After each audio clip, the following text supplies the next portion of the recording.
إيه أصير أحسن، أصير أحسن، أصير أحسن. إيه أصير أحسن، أصير أحسن، أصير أحسن.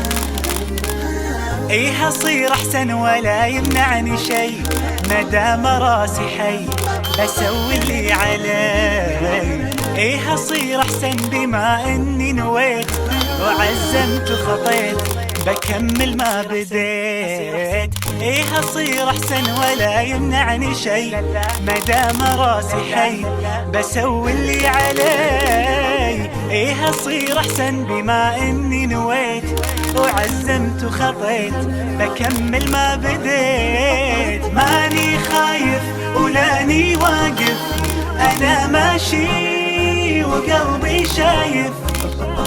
التحدي أدواه عندي حتى لو بصعب وأقسى مواقف.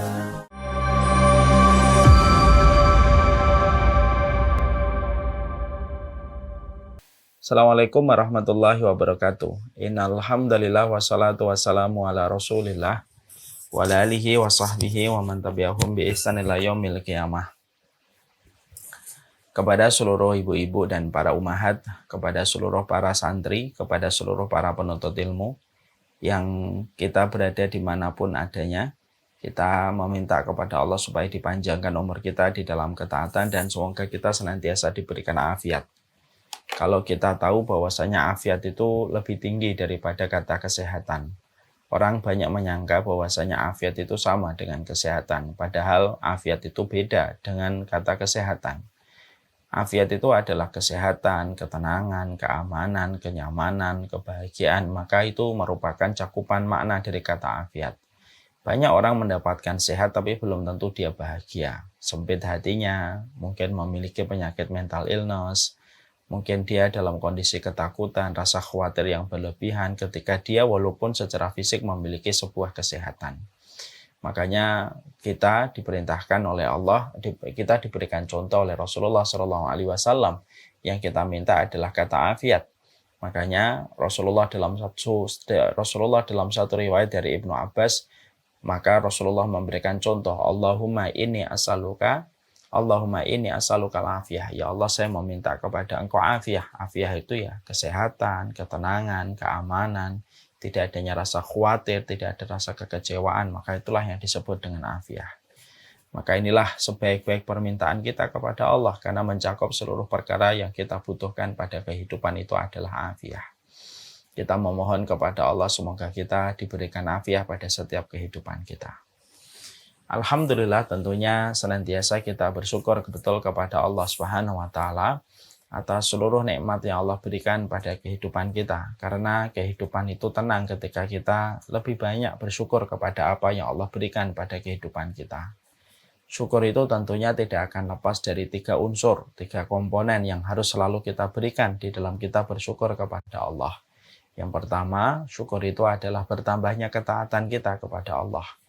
Apabila ada di antara kita mengaku sebagai orang yang bersyukur, tetapi ternyata tidak bertambah ketaatan kita, maka syukur kita adalah syukur yang palsu, syukur yang imitasi. Karena syukur itu bukan hanya pada tasyakurannya, tasyakuran itu hanya pernik-perniknya syukur. Tapi syukur itu yang paling penting adalah bertambahnya ketaatan seseorang kepada Allah. Yang kedua, syukur itu tidak akan diterima sampai kita berterima kasih kepada orang tua kita. Siapapun yang berterima kasih kepada orang tuanya, mendapatkan keridhaan dari bapak dan ibunya, maka dia telah bersyukur kepada Allah. Kalau dia seorang wanita, sudah memiliki suami, syukurnya itu tidak akan pernah diterima oleh Allah sampai dia bersyukur kepada suaminya dan berterima kasih kepada suaminya. Allah tidak ada hajat menerima syukurnya wanita, yang syukurnya itu hanya diberikan kepada Allah tetapi tidak diberikan kepada suaminya. Ini merupakan tipologi orang-orang yang tertolak syukurnya mereka kepada Allah. Maka penting sekali seorang ibu, seorang wanita apabila dia telah mendapatkan pasangan rusuknya, yaitu imam kehidupannya, maka dia harus betul-betul menggali bagaimana mendapatkan ridho dari suaminya supaya syukurnya dapat diterima oleh Allah Subhanahu wa Ta'ala. Kemudian yang ketiga, syukur itu akan diterima oleh Allah ketika kita banyak bersyukur kepada manusia, berterima kasih kepada manusia yang telah menggoreskan kebaikan dalam kehidupan kita. Makanya Rasulullah bersabda, "Man lam yashkurin nas, lam yashkurillah." Siapapun yang tidak bersyukur kepada manusia yang telah menggoreskan kebaikan di dalam kehidupannya, maka dia tidak akan mampu bersyukur kepada Allah. Semoga 3 perkara ini yang selalu kita perhatikan. Kita syukur dengan bertambahnya ketaatan. Kita bersyukur bagaimana kita bersyukur kepada manusia yang telah memberikan kebaikan kepada kita. Dan kita bersyukur dan berterima kasih kepada orang tua dan suami yang telah mengalirkan aliran manfaat pada kehidupan kita. Siapapun yang memperhatikan 3 syukur ini, siapapun yang telah memperhatikan 3 syukur ini, maka mereka akan menjadi orang yang dilapangkan hidupnya oleh Allah Subhanahu wa Ta'ala. Karena syukur akan memberikan ketenangan dan syukur memberikan kenyamanan. Kepada Allah kita bersyukur. Ibu-ibu dan para ummahat yang semoga Allah rahmati dan semoga Allah berkahi. Tentunya kita paham sekali bahwasanya tafsir ini merupakan salah satu metodologi keilmuan yang sangat dibutuhkan oleh setiap para penuntut ilmu. Setiap para penuntut ilmu memiliki kebutuhan primer kepada tafsir. Dia harus tahu kepada makna-makna yang ada di dalam ayat-ayat Al-Quran. Karena Al-Quran itu bukan hanya dibaca untuk didapatkan pahalanya, untuk diraih ridhonya Allah. Tapi bagaimana setiap ayat itu menjadi petunjuk pada kehidupan kita. Tersesatnya manusia hari ini, baik pada waktu yang kemarin ataupun hari ini, tersesatnya manusia itu bukan karena mereka tidak memiliki dalil dari ayat Al-Quran. Mereka memiliki dalil ayatnya terhadap apa yang mereka perbuat, tapi apa yang mereka perbuat bertentangan dengan makna yang benar pada ayat itu. Karena ayat itu memiliki banyak makna yang bisa diselewengkan kemana-mana. Kalau kita tidak kembalikan makna pada ayat itu sesuai dengan apa yang dijabarkan dan dijelaskan oleh Rasulullah dan para sahabat. Makanya telak sekali ketika Ibnu Taimiyah itu mengatakan, "Man fassarul Qur'an bighairi tafsiris sahabah faqad akhta'a fil dalil wal madlul." Maka Ibnu Taimiyah itu mengatakan telak sekali kesalahan orang yang berani menyampaikan, orang yang berani memahami sebuah ayat di dalam Al-Quran, tapi pemahaman dari ayat itu tidak dia ambil dari sahabat yang mengambil maknanya dan pemahamannya dari Rasulullah. Karena ayat itu bisa dibawa kemana-mana. Makanya jangan heran kalau hari ini mendapatkan dukun bisa berdalil dengan dalil ayat. Kita bisa menjumpai orang yang terjebak kepada pemahaman-pemahaman sesat, itu pun bisa menggunakan dalil-dalil ayat. Tetapi makna yang dia pahami dari dalil itu sebagaimana kehendak hawa nafsunya dan tidak sebagaimana yang dijabarkan dan dijelaskan oleh Rasulullah SAW. Maka ini cukup penting sekali supaya kita paham. Kenapa? Setiap para penuntut ilmu, di antara rumpun ilmu yang wajib dia kuasai adalah masalah tafsir. Karena dengan tafsir kita akan mengetahui makna pada setiap ayat dan tidak menafsirkan ayat sesuai dengan makna yang datang dari hawa nafsu, kebutuhan, ataupun hal yang trending pada kehidupan. Saya masih teringat sekali, ada sebuah dialog di televisi yang sempat viral. Bagaimana ada seorang penggiat LGBT, homo dan lesbian, ketika dia membenarkan sikapnya ketika dia memiliki orientasi seksual kepada sesama jenis, dia menggunakan ayat-ayat di dalam Al-Quran. Di dalam surat An-Nur dia menggunakan satu ayat yang dia pakai ayat itu untuk menjustifikasi pembenaran atas sikapnya ketika memiliki orientasi seksual kepada sesama jenis. Padahal itu ayatnya tidak sama sekali bicara tentang homo dan tidak bicara tentang LGBT, tapi maknanya yang diselewengkan. Inilah yang berbahaya. Hari ini banyak orang yang menyelewengkan ayat kemana-mana. Tidak sesuai dengan apa yang dijabarkan oleh Nabi. Tafsir itu membangun sebuah tembok. Tafsir itu membangun sebuah pagar supaya kita tidak keluar dari apa yang harusnya kita pahami secara benar dari rangkaian-rangkaian yang ada di dalam kitabullah, di dalam tafsir. Supaya tetap menjadi petunjuk, supaya menjadi keberkahan dalam kehidupan kita. Dan itulah yang menjadikan kita harus senantiasa termotivasi Kenapa kita harus menyelesaikan tafsir? Kenapa kita minimal harus menyelesaikan juz 30 atau juz yang pertama di dalam Al-Quran? Supaya kita paham maknanya, supaya kita mengerti bagaimana tafsirnya, dan supaya bisa menjadi petunjuk. Karena kewajiban kita kepada Quran setidaknya ada 4. 1, membacanya. Yang kedua, memahami maknanya dengan benar. Yang ketiga, menghafalkan sesuai dengan kemampuan. Yang keempat adalah melakukan sesuai dengan konsekuensi yang kita baca di dalam ayat-ayat pada Al-Quran. Itu yang menjadi kewajiban kita. Saya pernah bertemu dengan seseorang yang menceritakan tentang salah satu circle sahabatnya dalam kondisi bergesekan yang luar biasa. Konfliknya begitu banyak. Apapun yang meninggalkan Al-Quran, tidak mempelajarinya, kita termasuk pada kategori hamba-hamba Allah. Maka sesungguhnya setelah kita mendengarkan suara qari ini, karena sesungguhnya Islam itu betul-betul menempatkan persamaan dalam setiap anak itu bukan sesuatu yang gampang, terutama ketika mereka kita perintahkan untuk sholat. Kehidupan itu akan menghadapkan kita kepada orang yang kejujuran, yang menjadikan kita akhirnya mengetahui Ini wanita apa yang diperbuat sampai setiap keluarganya ketika dimakamkan saya melihat kejadian. apalah arti baik secara zahir. Kalau Allah saja memberikan diskon dan dispensasi selama 1 bulan, itu 1 pekan mereka tidak beribadah. Inilah dunia. Bagaimana cara kita memahami dunia ini? Lihat doanya Umar bin Khattab. Allah yang mengetahui bahwasanya Nabi Muhammad adalah orang yang paling beriman. Kapan seseorang itu berjalan di atas kaidah Rabbani?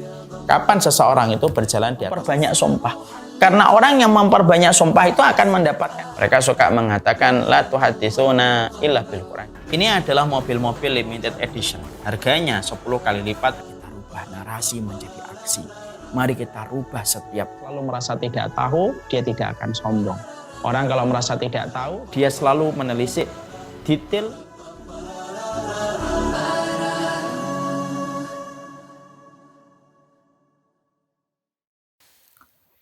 Sekarang mari kita bahas. Di sini pada surat Al-Ma'un kita membahas tentang orang-orang yang telaknat. Ya. Allah menyampaikan fawailul lil musallin. Kata wailun disebutkan pada ayat ini menunjukkan kepada kita kalau Allah sudah menggunakan kata wailun, celaka, berarti menunjukkan betapa tragisnya nasib orang yang disebutkan oleh Allah dengan keterangan kata wailun. Ya. Tentunya ada beberapa ayat yang menggunakan kata wailun. Dan ada surat yang dimulai dengan kata wailun. Ada wailul likulli humazatil lumazah. Adalah ada ayat lagi wailul lil mutaffifin. Wailul lil mutaffifin itu celaka sekali bagi mereka yang mengurangi timbangan. Berarti ini merupakan peringatan keras. Jangan main-main pada harta. Dan jangan sekali-kali mengambil harta dengan cara yang haram, yang dibenci oleh Allah. Karena perbuatan itu disertai dengan kata kecelakaan. Ketika yang mengucapkan kecelakaan itu adalah Allah. Ada lagi wailul likulli humazatil lumazah. Celaka sekali bagi orang yang suka mengumpat, menggunjing, mencela, merasa dirinya baik-baik saja, lalu dia mencela orang lain, memvonis orang lain, hati-hati. Itu pun mendapatkan kecelakaan dari sisi Allah. Dan termasuk di dalamnya adalah wailul lil musallin, yaitu adalah celaka bagi mereka yang sholat. Tentunya memahami kata celaka, jangan hanya dimaknai secara bacaan, tapi harus dihadirkan maknanya. Ketika kita menghadirkan makna, yang mengucapkan kata celaka itu adalah Allah yang menguasai alam semesta. Berarti ini menakutkan. Karena yang mengucapkan kata celaka itu adalah Allah.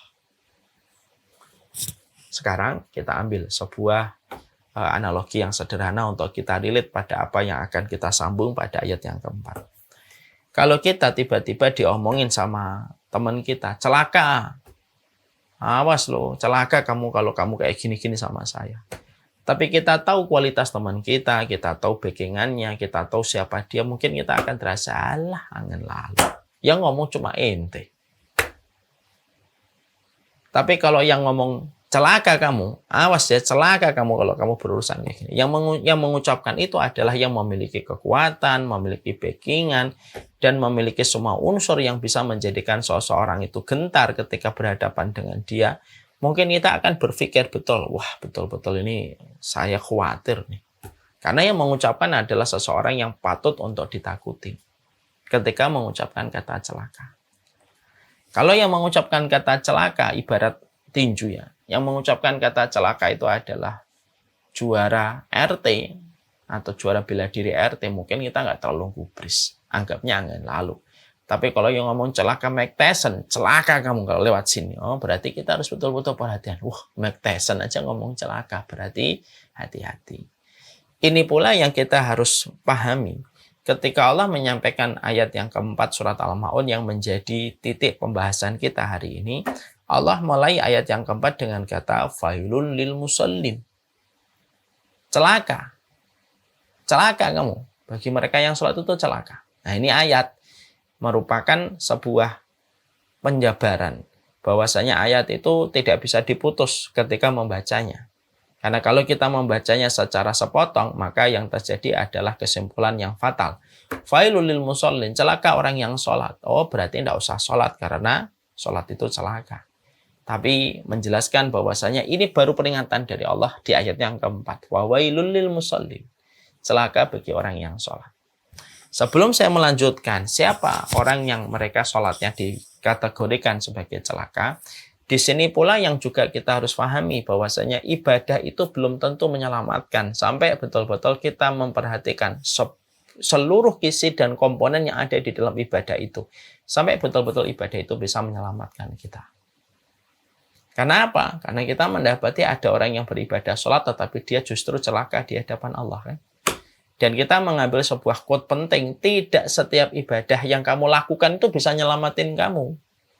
Makanya dari sini lahir beberapa perkara. Satu, jangan sombong dengan ibadah kita, karena ibadah kita pun belum tentu menyelamatkan kita. Berapa banyak orang yang sholat dia celaka, berapa banyak orang yang puasa tetapi tidak mendapatkan apapun, kecuali adalah lapar dan dahaga.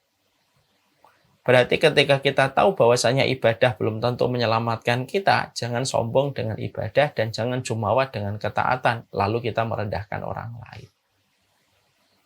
Oh, ibadah aja belum tidak bisa dijadikan sombong, kok apalagi berilmu. Udah baru punya ilmu sedikit nyombong, sombong. Baru punya ilmu sedikit sudah merendahkan orang lain. Baru punya ilmu sedikit sudah menistakan orang lain. Ilmumu itu seberapa sih kamu merendahkan orang lain? Ya. Yang kedua yang kita pahami adalah sesungguhnya ibadah itu terkait dengan banyak aspek. Yang mana kita tidak hanya memperhatikan ibadah tersebut, tapi harus memperhatikan banyak aspek sampai betul-betul menjadikan ibadah itu menjadi sebab kita mendapatkan rahmatnya Allah. Tidak setiap ibadah itu mendapatkan rahmatnya Allah. Sampai betul-betul kita memperhatikan aspek-aspek yang lainnya. Contoh, saya banyak sholat, ibu banyak sholat. Tapi kebiasaan kita suka nyakitin orang dengan omongan kita. Pembicaraan kita yang ketus. Omongan kita yang suka merendahkan orang. Maka sesungguhnya Allah tidak ada hajat untuk menerima ibadah kita ketika ibadah kita disertai dengan tindakan ketika menyakiti tetangga kan. Makanya Rasulullah pernah ditanya, "Ya Rasulullah, inna fulana tudkaru min kasrati sholatiha wa siyamiha wa shadaqatiha wa tu'dhi jaruha ya Rasulullah." Aina ya Rasulullah. Ya Rasulullah, ada fulanah yang saya kenal, baik, sholatnya luar biasa. Perhatikan, tudkaru min kasrati sholatiha. Sholatnya banyak banget ya Rasulullah. Min kasrah. Kasrah itu banyak banget sholatnya. Berarti orang yang bertanya ini tidaklah melihat perempuan ini kecuali perempuan itu selalu sholat. Wajib ataupun sunnah. Tudkaru min kasrati sholatiha wasiyamiha. Puasanya jangan tanya ya Nabi. Setiap saya jumpa itu seakan-akan puasa. Wasodaqatiha. Sodakohnya juga kenceng banget ya Rasulullah. Coba, apa yang kurang? Sholat, puasa, sedekah. Hari-harinya dipenuhi rukuk dan sujud. Hari-harinya dipenuhi dengan lambungnya kosong. Hari-harinya dipenuhi dengan apa yang dia rogoh dari kantongnya ketika dia ngasih orang. Tapi kemudian ada satu aspek yang ditanyakan oleh penanya itu kepada Rasulullah. Watu di jaruha ya Rasulullah. Tapi satu ya Rasulullah. Dia nyikitin tetangganya ya Rasulullah. Maka semua ibadah yang disebutkan di dalam prolog sebelum pertanyaan ditujukan kepada Nabi, tutkaru min kasrati sholatiha wasiyamiha wasodaqatiha, itu semuanya akhirnya menjadi tidak terlalu bermakna ketika disusul dengan kata wa tu'dhi jaroha. Tetapi dia menyakitin tetangganya ya Rasulullah. Rasulullah ditanya, aina hiya ya Rasulullah? Di mana tempat dia ya Rasulullah? Qala, berkatalah Rasulullah dengan singkat, padat, langsung menuju kepada inti persoalan. Finnar, dia berada di dalam neraka. Simpel, sesimpel itu. Apa yang kita ambil menjadi sebuah pelajaran kita, bahwasanya aspek ibadah itu terkait banyak hal. Ada orang yang beribadah, tidak secara serta-merta ibadah itu diterima, sampai seluruh aspek-aspek yang lainnya itu dia mengikuti aturan yang dibuat oleh Allah. Kenapa? Di dalam Islam, satu aspek ibadah berkaitan dengan aspek-aspek yang lainnya. Syukur berkaitan tentang bagaimana kamu kepada orang tua. Ya kan? Semuanya berkaitan, satu dengan yang lainnya itu berkaitan. Jadi kalau melihat ibadah itu satu rangkaian, bukan hanya satu part. Lalu kita pisahkan yang lain. Nggak bisa. Handphone ini kalau hanya satu part, nggak akan hidup handphone. Handphone ini di dalamnya terdiri dari ratusan kabel, bahkan ribuan kabel yang saling bersambung satu dengan yang lainnya membentuk berbagai macam aplikasi. Ada aplikasi foto, ada aplikasi video, ada aplikasi semuanya yang kita butuhkan di dalam handphone kita. Barulah jadi handphone kita. Iman itu sama dengan kita melihat handphone dengan seluruh aspeknya. Sekarang kita melihat lampu. Lampu itu jangan dilihat hanya lampunya. Jangan hanya dilihat lampunya. Lampu itu di dalamnya ada ratusan kabel yang tersambung sampai akhirnya menjadi pijar. Mungkin nggak lampu hanya satu. Misalkan di dalam lampu ada 231 kabel. 230 semuanya on. Tapi ada satu kabel yang nggak on. Dari 231, satu saja yang mati lampu. Tidak akan bisa hidup. Karena begitulah kita melihat bagaimana perjalanan kita melihat lampu. Mobil, sama. Mobil itu kalau kita lihat jadi satu, Mas. Mas, Ibu. Mobil itu jadi satu. Kalau ada satu part dari mobil tidak berfungsi, maka mobil tidak bisa bergerak. Walaupun joknya bersih, walaupun dalamnya bersih, AC-nya hidup, lampunya hidup, sennya hidup, wafernya hidup, semuanya hidup. Tapi businya tidak hidup. Satu saja, nggak akan bisa dia on sennya.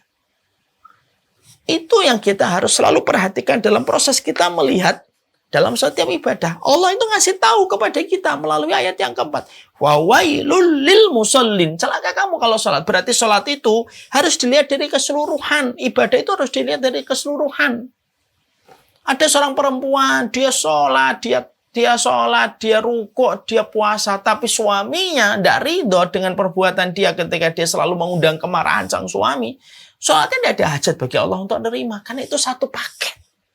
Ya kalau kamu sholat, ya kamu harus perhatikan sama suamimu. Kalau kamu sholat, kamu perhatikan bagaimana tutur katamu kepada orang lain. Kalau kamu sholat, kamu perhatikan bagaimana iman kamu kepada takdir. Semuanya berkaitan. Baru satu ibadah itu dapat diterima oleh Allah. Ibarat lampu dengan 231 kabelnya, baru on itu pijarnya ketika 331 kabel itu hidup semuanya dan tidak ada yang terputus salah satunya. Mati satu di antara 231, mati satu, 230 kabel seakan tidak ada maknanya.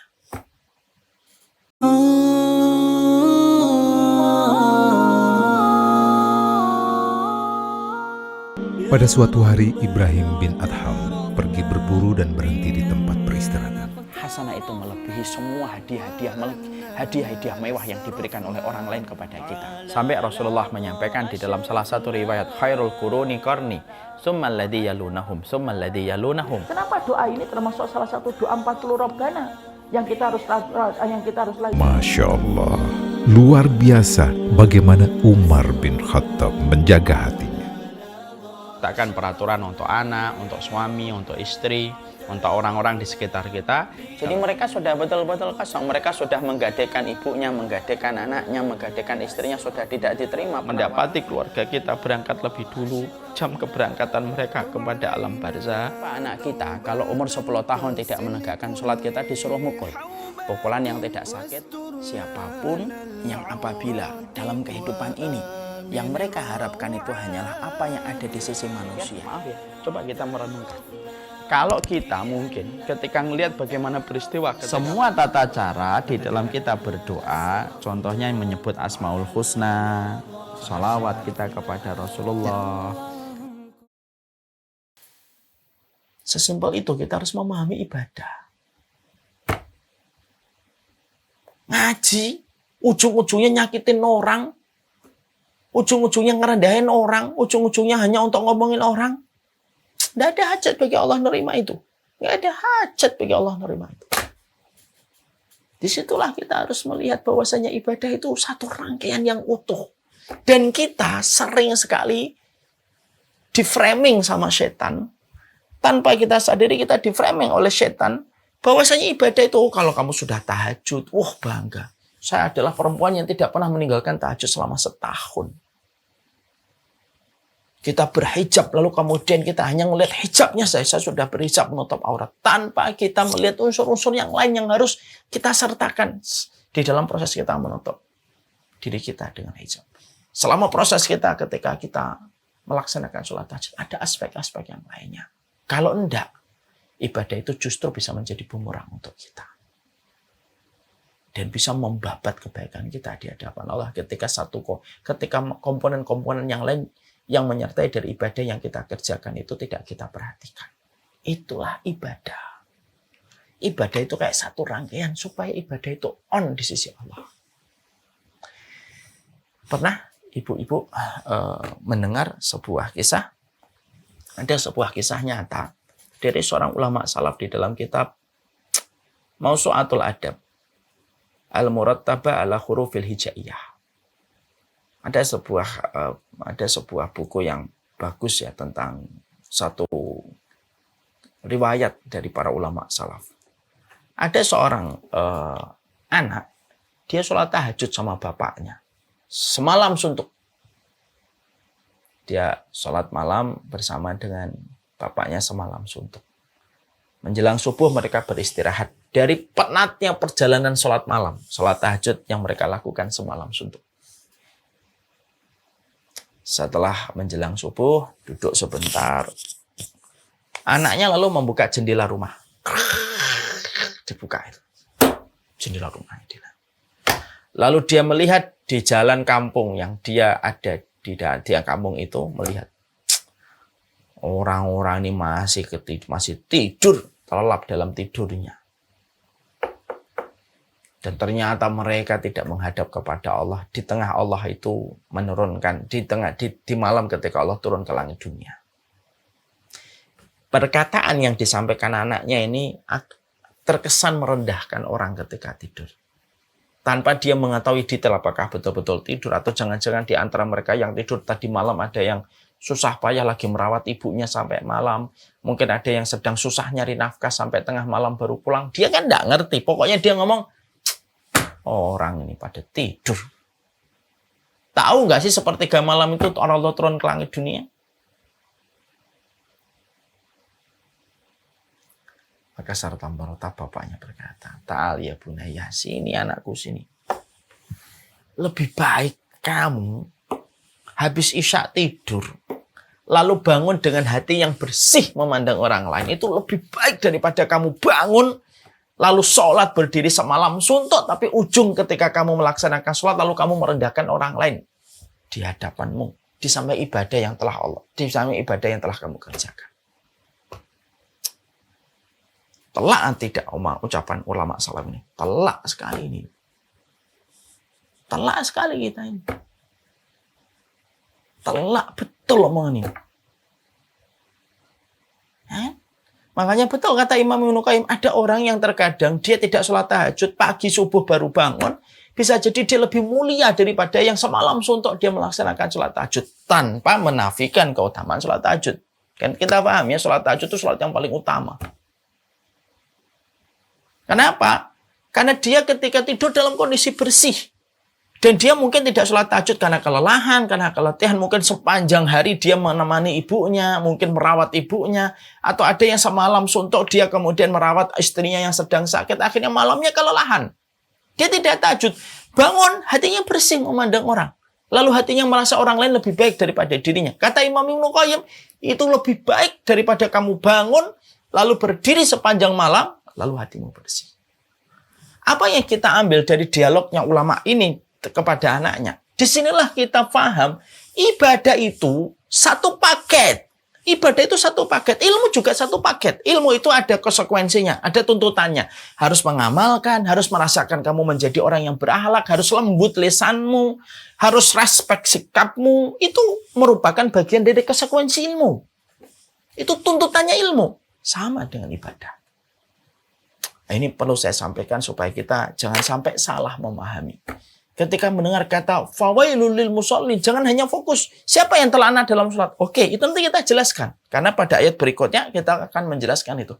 Tapi satu part penting pada kata ayat fawailul lil musallin, disinilah kita belajar. Ternyata ibadah itu banyak komponen yang harus kita penuhi setiap komponen itu. Dan tuntutan setiap komponen itu sampai betul-betul ibadah kita menyala di sisi Allah. Baru itu akan diterima menjadi sebuah keberkahan amal yang memberatkan mizan kebaikan kita. Ya kan? Sedekah. Tapi dengan kamu mengungkit-ungkit, gak diterima. Itu kan komponen yang saling berkaitan itu. Semua itu jadi satu. Ada orang sholat terlaknat. Nah, itu kan adalah merupakan salah satu fenomena yang kita jumpai. Orang yang sholat itu banyak. Orang munafik aja sholat.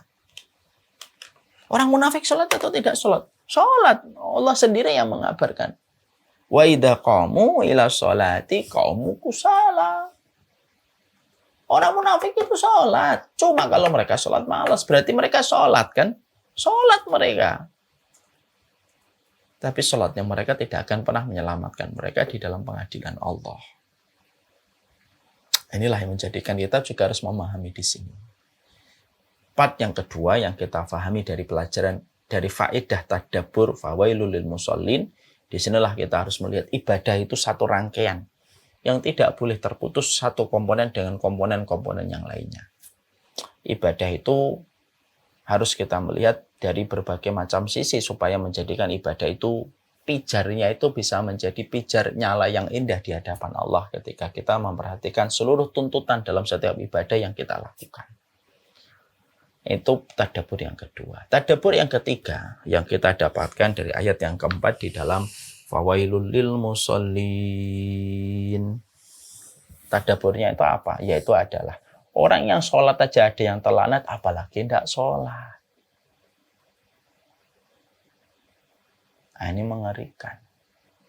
Dosa yang lebih parah daripada zina, lebih parah daripada membunuh, lebih parah daripada berbuat syirik, dari membunuh, dari berjudi, dari semua dosa-dosa yang dilakukan oleh manusia, dari dosa-dosa yang besar, maka tidak bisa mengalahkan dosa ketika meninggalkan sholat.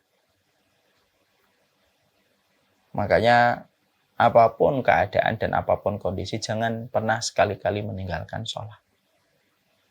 Ya ilahal wujud qad sa'imtul. Jauhkanlah orang ini dari neraka, ya Allah. Ketika pandangan. Maka sesungguhnya Al-Quran itu memetakan orang-orang yang mereka tidak pernah ingat. Mereka rela terstruktur, terevaluasi di dalam proses mereka belajar. Macam peristiwa. Yang mana peristiwa itu satin orang. Maka kelak pada kehidupan di akhirat, mereka nanti lapor hisab kemudian mulai dilakukan. Maka ketika hisab itu sudah mulai dijalankan, tapi mereka tidak jahat. Mereka tidak mendolimi. Tidak ada orang yang kebingungan dalam kehidupan di akhirat. Kecuali kebingungan tidak pernah punya istri dan Allah tidak punya anak. Allah nanya kepada orang Nasrani. Yang satunya tidak mau masuk lagi ke lubang itu. Semacam itu. Ketika sudah bicara tentang bagaimana apinya, itu berisi di dalamnya air. Dan mereka menyangka bahwasanya mereka akan diberikan kesegaran sejenak.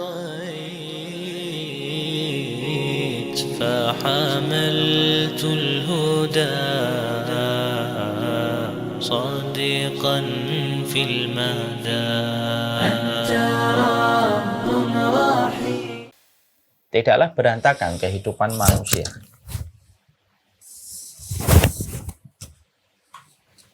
Tidaklah kehidupan manusia itu menjadi berantakan kecuali ya karena mereka itu meninggalkan sholatnya. Dan kalau orang itu sudah meninggalkan sholat, maka setiap urusan-urusan penting pada hidupnya akan dia lebih remehkan. Karena urusan dia dengan Allah aja sudah dia remehkan. Karena koneksinya manusia dengan Rabb-nya itu ketika terjadi waktu sholat. Makanya betul apa yang disampaikan oleh Umar bin Khattab radhiyallahu anhu. Umar bin Khattab mengatakan, idza duyi'atis sholatu fakanat lima siwaha adiyah. Orang itu kalau sudah ngeremehin sholat, maka seluruh perkara yang lainnya akan diremehkan.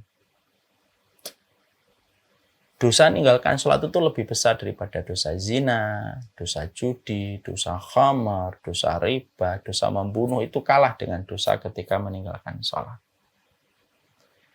Makanya kalau boleh saya berkata, menasihati untuk semuanya termasuk saya. Apapun dosa yang kita lakukan, minimal jangan pernah tinggalkan sholat.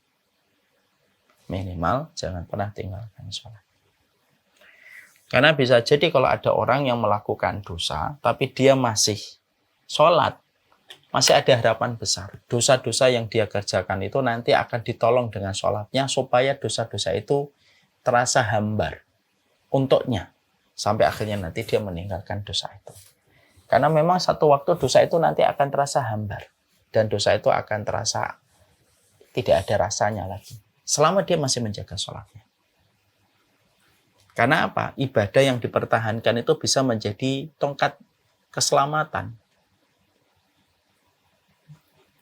baginya dari berbagai macam dosa yang masih dikerjakan ketika ada satu ibadah yang selalu dia jaga. Ada kisah menarik, saya lupa nama ulamanya.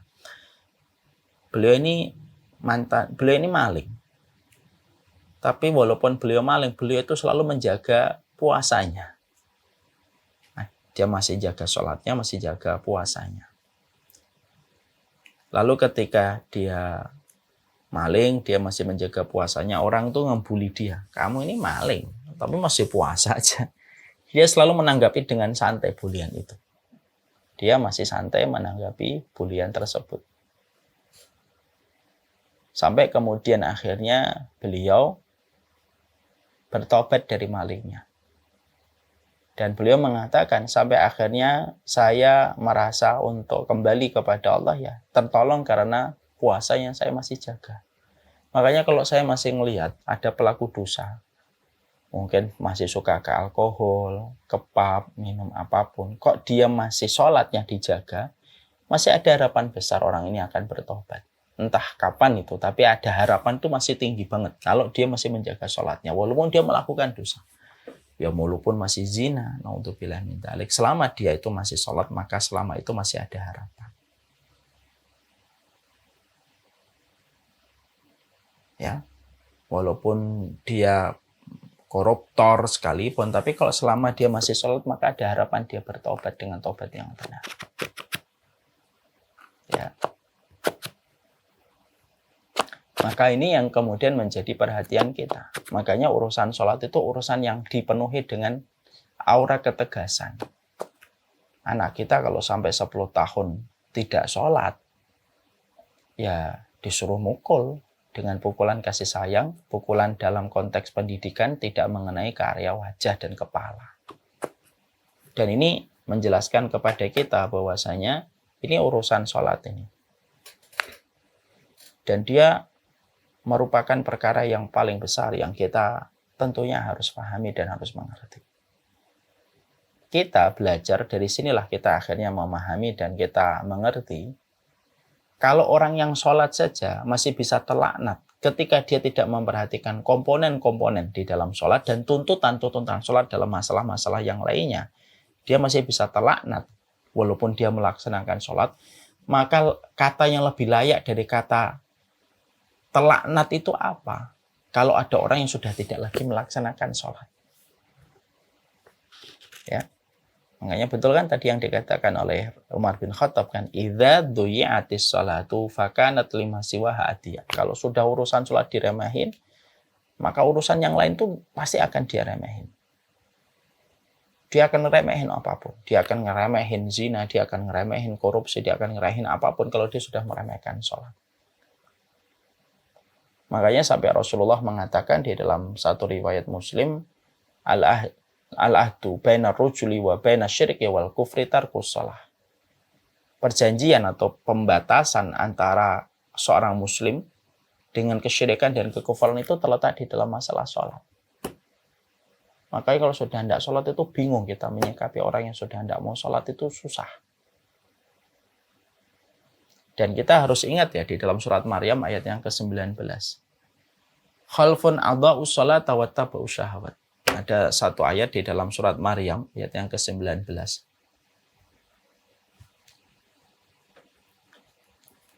Kalau bagi yang membuka ini. Dalam surat Maryam ayat yang ke-19 kita mendapati apa yang dikatakan oleh Allah Subhanahu wa taala, khalfun adha'us sholata wa taba'us syahawat. Yaitu adalah ada orang yang mereka itu meremehkan sholat wa taba'us syahawat. Lalu akhirnya dengan mereka itu salah, bukan. Kita carikan.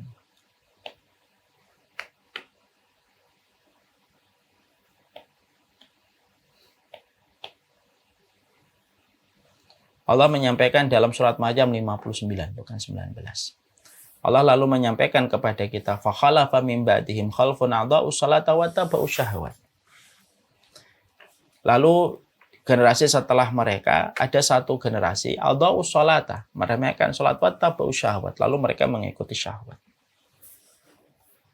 Di mana di sini kita mendapati sebuah penjelasan. Kalau ada seseorang sudah sampai dia ngeremehin sholat, maka pasti dia akan tenggelam dengan syahwatnya. Saya ulang kembali. Dari surat Maryam ayat 59, para ahli tafsir itu berkata, kalau ada seseorang yang sudah meremehkan sholat, kan di situ disebutkan pada surat Maryam, fakhalafa min ba'dihim khalfun adha'us sholata. Adha'us sholata itu ngeremehin sholat. Lalu kata setelahnya wawul ataf, yaitu langsung dia. Adha'us sholata wa taba'us syahawat, maka dia pasti ngikutin syahwat. Dia pasti ngikutin syahwat. Makanya akhirnya disitulah para ulama mengatakan salah satu di antara pemicu dan pencetus orang melakukan zina itu pasti karena ngeremehin sholat. Sampai akhirnya orang itu berlaku zina. Ada bapak-bapak, suami, punya keluarga, punya anak perempuan juga yang harusnya itu menjadi remnya untuk dia tidak berzina dengan perempuan lain. Tapi kenapa dia bisa berzina? Itu selalu dibuka dan ditelaah itu. Orang yang melakukan zina itu selalu memiliki benang merah yang sama antara pelaku zina dengan pelaku zina yang lainnya. Ngeremehin sholat. Itu kembali kepada apa yang tadi saya sampaikan lagi ya. Itulah yang menjadikan kita harus paham. Ya. Anak-anak, kenapa kalau 10 tahun dia tidak sholat, kita boleh mukul dengan pukulan pendidikan yang tidak mengarah ke wajah, tidak mengarah ke kepala, tapi pukulan kasih sayang supaya mengingatkan tegas untuk anak itu. Karena kalau anak sudah ngeremehin sholat dari kecil, urusan syahwatnya menjadi berantakan ketika dia puber. Dan terjadilah apa yang terjadi hari ini. SMP sudah marak dengan perbuatan perzinahan. SMA apalagi kuliah yang sudah dianggap hal yang wajar orang itu berzina. Saya nggak bisa membayangkan gitu ya. Kita punya putri yang kita sayangi, dari kecil kita gendong, kita bersihkan kotorannya. Lalu ketika dia mekar, lalu dizinai dan dirusak kehormatannya. Apa nggak mendidih tangan kita? Dan itu disebabkan karena orang sudah ngeremehin sholat. Jadi jangan pernah sama sekali kita memincingkan mata dan menganggap urusan sholat itu menjadi hal yang remeh. Dia tidak pernah menjadi remeh di hadapan Allah. Sholat itu tidak pernah menjadi remeh di hadapan Allah.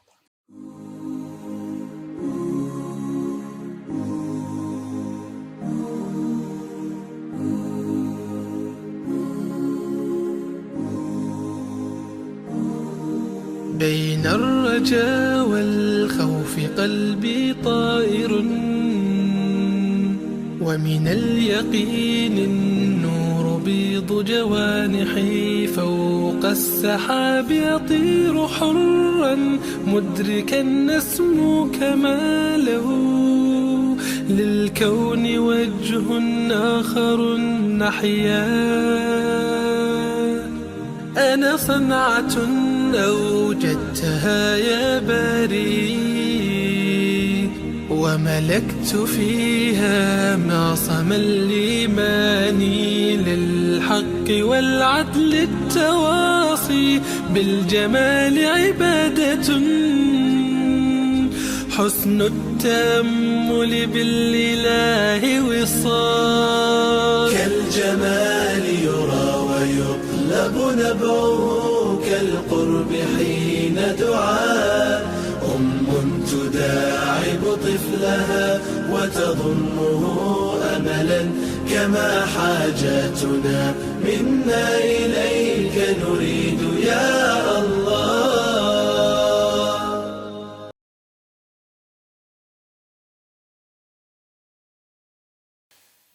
Makanya ibu, saya berpesan nih, saya juga.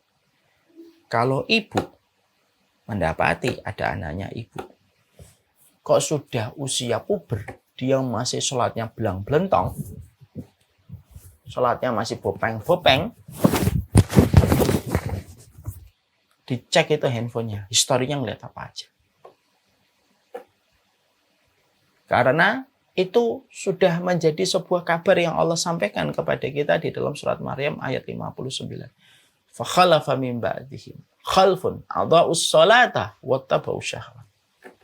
Akan ada satu generasi setelah mereka, khalfun, yaitu generasi adau sholat, ngeremehin sholat, wattabau syahwat, selalu ngikutin nafsu.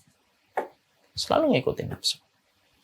Sama kalau ada orang sudah umur 30 tahun, 35 tahun, 40 tahun, udah ke atas, kok masih bisa cetan sama lawan jenis, bertemu, check-in di kamar, naudzubillah min dzalik. Tidaklah terjadi perbuatan zina yang dikerjakan, yang hari ini marak di kantor, di banyak tempat, di tengah masifnya pemberitaan tentang media yang luar biasa masuk ke genggaman tangan kita dengan begitu cepat. Tidaklah terjadinya perzinahan, kecuali dibedah dan di breakdown, pasti ngeremehin sholat. Nah itu yang kita harus hati-hati. Karena sholat itu ibarat kendali. Apalagi ketika sholat itu dikerjakan di masjid sebagaimana fungsinya, sebagaimana kewajibannya. Karena memang komitmen sholat itu harusnya di masjid bagi laki-laki. Makanya itu hati-hati betul. Ini merupakan urusan perjanjian Allah dengan manusia itu dalam urusan sholat itu. Makanya Allah memberikan berbagai macam hal yang tidak pernah terduga kepada mereka yang senantiasa menjaga sholat. Makanya saking perhatian Allah begitu besar terhadap sholat, Allah tidak pernah memberikan rukhsah sebagaimana rukhsah yang Allah berikan kepada ibadah yang lain. Ibadah lain itu kalau kita tidak mampu ya tidak apa-apa. Haji tidak kuat ya udah tidak usah, nggak ada kewajiban haji. Tidak kuat kok, sakit kok, nggak kuat finansial ya nggak usah haji. Karena kewajiban haji itu walillahi 'alan nasi hajjul bait man istata'a ilaihi sabila. Ya man istata'a ilaihi sabila itu apa? Man istata'a ilaihi sabila itu adalah yang kuat secara finansial dan kuat secara kesehatan dan aman dalam perjalanan. Sedekah, tidak mampu banyak-banyak. Mampunya hanya 1 juta. Tidak ada masalah untuk itu. Khair, karena kamu nggak bisa, nggak apa-apa. Tapi sholat, tidak ada rukhsah. Kamu sakit, duduk. Kamu tidak bisa duduk, rebahan.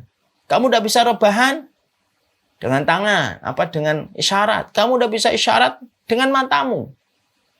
Kamu damai, sholat. Kamu perang bertubi-tubi. Misalkan ada seorang muslim di Ukraina gitu, diserang sama Rusia. Bertubi-tubi, tetap sholat.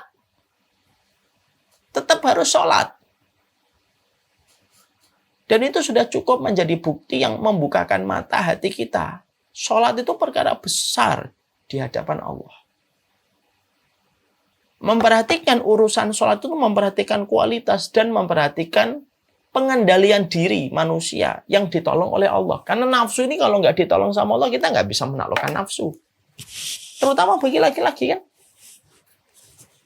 Fitnahnya nafsu pada laki-laki, pada diri wanita. Makanya ada syariat untuk sholat di masjid, bertemu dengan kaum muslimin itu untuk mengekang dia. Dan itu ketika dikerjakan akan menjadi penolong darinya dari berbagai macam gejolak syahwat. Syahwatnya tetap bergejolak, tapi dia punya ketakutan yang besar kepada zina. Tapi kalau orang sudah lepas tali sholatnya, ibaratnya remnya sudah blong. Zina pun tidak merasa berdosa. Kenapa? Biasa aja, tidak ada masalah baginya. Udahlah, tidak apa-apa.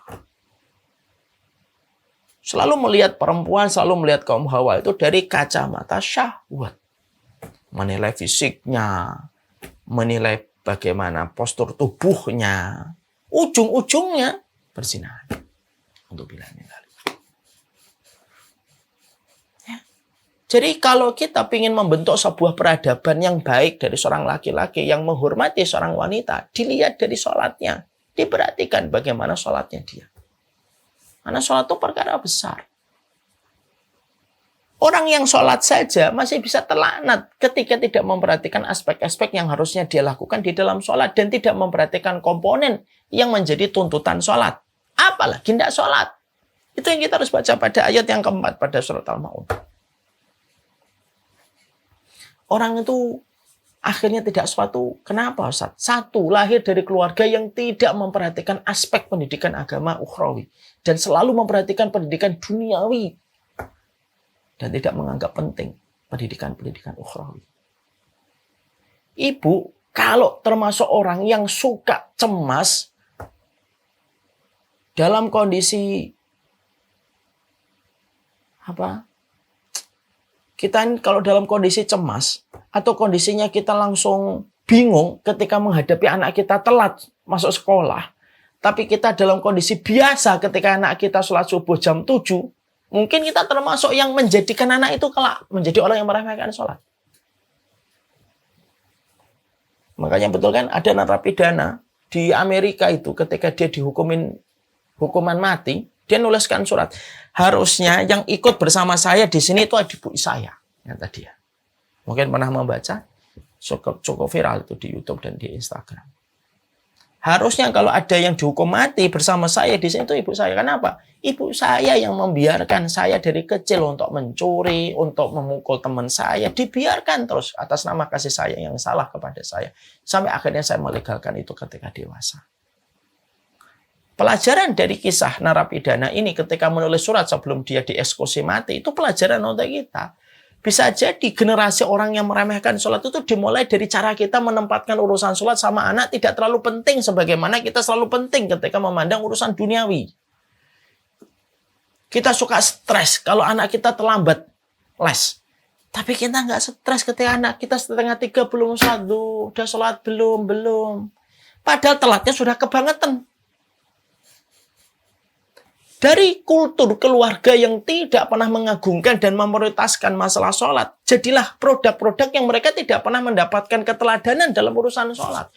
Bapaknya tidak pernah bersentuhan kelingking kakinya dengan kelingking anaknya ketika di masjid. Anaknya dari kecil tidak pernah dibawa ke masjid. Gimana mau bawa ke masjid? Bapaknya juga gak ke masjid. Akhirnya ketika anak tidak pernah tahu tentang kultur masjid itu apa, hanya dia pahami bahwasanya masjid hanya urusan sholat Jumat dengan sebuah ketakutan bahwasanya 3 kali meninggalkan sholat Jumat akan ditutup mata hatinya dari kebenaran. Itu lebih dia takuti daripada sholat-sholat yang lainnya. Ya sudah, jadilah orang yang dia meremehkan urusan sholatnya. Pendidikan itu sangat menentukan. Dan itu dimulai dari sebuah keteladanan.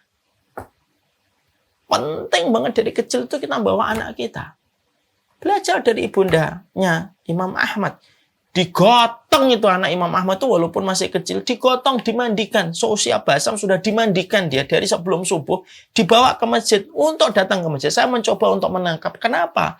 Seketat itu ibunya Imam Ahmad untuk membawa anaknya Imam Ahmad itu ke masjid kalau waktu subuh. Karena waktu subuh itu waktu paling berkah. Orang munafik belum bangun dari tidur. Malaikat siang dan malaikat malam ketemu di masjid. Nah kita atas nama rasa kasihan, udah nggak apa-apa. 6:30 baru kita bangunin. Udah itu pun kadang-kadang harus mandi dulu lah, harus ngelajain ini dulu, baru setelah itu sholat dulu sebelum berangkat sekolah. Padahal kita tahu telatnya sudah nggak bisa sesuai dengan waktu yang disediakan oleh Allah. Pendidikan. Jadilah generasi yang rapuh di dalam urusan sholat. Kalau generasi itu sudah rapuh dalam urusan sholat, bukannya kita khawatir terhadap perkataan dari Umar bin Khattab kan? Dunya'atis sholah. Fakanat lima siwat. Ya. Kalau urusan sholat sudah diremehin, yang lainnya akan lebih diremehin. Urusan dia megang perempuan, urusan dia ngeraba perempuan, urusan dia sama laki-laki, urusan dia mulai untuk mencicipi minuman alkohol ketika dibungkus dengan tren masa kini, alkohol yang botol yang bagus. Lihat kan, botol-botol minuman keras itu unik-unik. Cara ngelihatnya itu sudah ngelihat, wah lucu ya botolnya. Udah pasti akan diremehin itu. Kalau kita mempelajari apa yang dikatakan oleh Umar bin Khattab. Pendidikan. Yang kedua, apa yang menyebabkan itu? Lingkungan. Lingkungan sangat mempengaruhi, betul. Dia tidak mendapatkan lingkungan yang selalu datang ke masjid. Dia tidak mendapatkan lingkungan yang selalu menasihati tentang sholat. Kita selaku orang tua membiarkan lingkungannya. Saya ini kalau memberikan teman untuk Ja'far yang sudah mulai pengen keluar, itu selalu saya menyampaikan, cari teman yang di masjid. Selalu saya sampaikan gitu. Cari teman yang di masjid. Kenapa? Karena lingkungan mempengaruhi. Ini ada sebuah kisah nyata yang kita belajar dan semoga beliau ini mendapatkan keberkahan dari urusan ini. Ada seorang anak yang akhirnya dia melihat tayangan-tayangan pornografi. Itu disebabkan karena lingkungannya melihat itu. Dan betapa kagetnya sang ibu ketika menjumpai anaknya mengakses tontonan itu disebabkan karena apa yang dia peroleh dari lingkungannya. Lingkungan. Dan bapak itu harus memperhatikan lingkungannya. Bapak itu harus nyariin teman untuk anak kita, terutama anak laki-laki. Teman-teman yang kemudian dia dapatkan di masjid. Nah, nih anak ini sering datang ke masjid nih. Cocok nih untuk anak saya. Apabila kita dalam satu komplek, perumahan tuh gitu. Jadi kita tenang kalau kemudian yang membersamai dia bermain sepeda, bermain bola adalah teman yang dia dapatkan di masjid. Teman yang selalu berkumandang adzan, suaranya itu ada di masjid. Makanya kata Rasulullah, kata Abdullah bin Mas'ud, "Idza ra'aita rajul fil masjid fashhad lahu bi annahu fashhad bi anna lahul iman." Kalau kamu melihat seseorang itu di masjid, maka saksikan bahwasanya dia itu punya keimanan. Itu kata Abdullah bin Mas'ud. Itu kata Abdullah bin Mas'ud. Ya, jadi lingkungan ini. Jadi yang pertama keteladanan, yang kedua itu lingkungan. Kalau keteladanan tidak ada, susah. Pendidikan tidak ada. Selalu menitik beratkan prioritas dalam ilmu dunia terus. Seakan-akan ilmu dunia dan sederet apapun yang dinamakan dengan ilmu dunia itu lebih penting daripada urusan akhirat. Bukan itu tidak boleh dipelajari. Silahkan. Tapi tidak boleh meremehkan urusan dan memprioritaskan urusan akhirat. Sebagaimana ibu dan saya cemas ketika lesnya telat, harusnya kita lebih cemas ketika anak kita sholatnya tidak kelewatan. Jangan memaklumi sesuatu yang tidak pernah dimaklumi oleh Allah. Ya, itu yang kedua. Yang ketiga, terkena pemahaman-pemahaman menyimpang sampai akhirnya meremehkan sholat. Maka itulah di antara tadabbur singkat kita pada ayat yang keempat. Ya, jadi kita akhirnya mempelajari bahwasanya satu, jangan songong kalau kita sudah banyak sholat. Karena sholatmu bisa jadi juga terlaknat. Supaya kita merasa tunduk dan merendah di dalam setiap ketaatan pada setiap ibadah. Salah satunya sholat. Jadi kalau ibu-ibu dan saya sudah sholat tahajud, tidak usah ngerendahin orang. Yang kedua, ibadah itu akan menjadi pijar yang menyala, menjadi pemberat mizan kebaikan itu ketika kita memperhatikan seluruh aspek dalam ibadah itu dan tuntutan-tuntutan yang ada di dalam ibadah itu. Ibadah harus akhlaknya baik, ya, ibadah itu tidak boleh ngeremehin orang. Itu semua tuntutan harus diperhatikan. Yang ketiga, kita belajar tadabburnya. Ente sholat aja masih ada yang terlaknat kok, apalagi tidak sholat. Wallahu a'lam bishawab. Mungkin kita jelaskan ayat yang kelima. Alladzina hum an sholatihim sahun. Sahun itu apa sih Ustaz? Akan kita kaji dan akan kita pelajari. Ada orang yang sholat kayak orang mabuk, padahal dia nggak pernah minum alkohol, tapi sholatnya kayak orang yang minum alkohol. Apa itu? Akan kita kaji pada pertemuan selanjutnya. Wassalamualaikum warahmatullahi wabarakatuh. Walhamdulillahirabbil alamin. Semoga Allah memberkahi kita selaku orang tua, meneguhkan perjalanan kita di dalam proses menanti ilmu, dan semoga Allah memberikan akhlak mulia dalam setiap muamalah dan interaksi kita.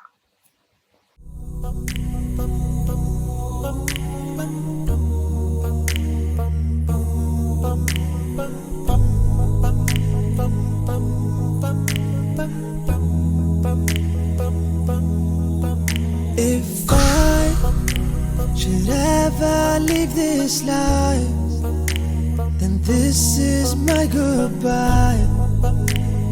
No, I will always love you, and I won't ever leave your side. Please know that I did my best, and I've been nothing but blessed.